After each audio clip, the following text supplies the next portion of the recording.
ধর্মনগর পূর্ত দপ্তরের অধীন সোনারু বাসা ভায়া ভাগ্যপুর বনবাড়ি পর্যন্ত 93 লক্ষ টাকা ব্যয়ে নির্মীয়মান ইট সোলিং রাস্তার কাজে ব্যাপক অনিয়ম ও দুর্নীতির অভিযোগ উঠেছে। স্থানীয় বাসিন্দাদের অভিযোগ, কাজের ক্ষেত্রে নির্ধারিত মানদণ্ড মানা হচ্ছে না, নিম্নমানের ইট ব্যবহার করা হচ্ছে এবং রাস্তার বেস প্রস্তুত না করে তড়িঘড়ি করে নির্মাণ কাজ চালানো হচ্ছে। ফলে কাজ সম্পূর্ণ হওয়ার আগেই রাস্তার স্থায়িত্ব নিয়ে প্রশ্ন উঠতে শুরু করেছে। এলাকাবাসীর দাবি, সরকারি অর্থ ব্যয়ে নির্মিত এই গুরুত্বপূর্ণ প্রকল্পে গুণগত মান বজায় রাখার পরিবর্তে ব্যাপক কারচুপি করা হচ্ছে। অভিযোগের কেন্দ্রবিন্দুতে রয়েছেন ভাগ্যপুর এলাকার বাসিন্দা ও সংশ্লিষ্ট কাজের ঠিকাদার বিশু পাল। স্থানীয়দের আরো দাবি, বিষয়টি নিয়ে একাধিকবার সংশ্লিষ্ট মহলের দৃষ্টি আকর্ষণ করা হলেও এখনো পর্যন্ত কোনো কার্যকর ব্যবস্থা গ্রহণ করা হয়নি। বাসা কি এলাকাতে? ওই দক্ষিণে বাড়ি আমার।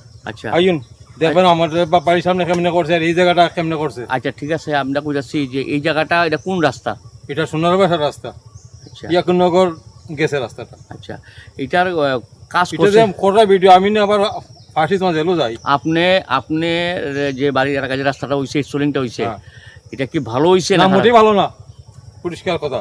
হ্যাঁ, এটা শত আমি কই যে আমরা রই না। কন্ট্রাক্টর কে আসলো?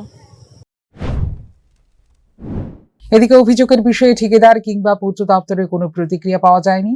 তবে এলাকাবাসী দ্রুত তদন্ত করে দোষীদের বিরুদ্ধে কঠোর ব্যবস্থা গ্রহণের দাবি জানিয়েছেন। ফিউরো রিপোর্ট, নিউজ নাও।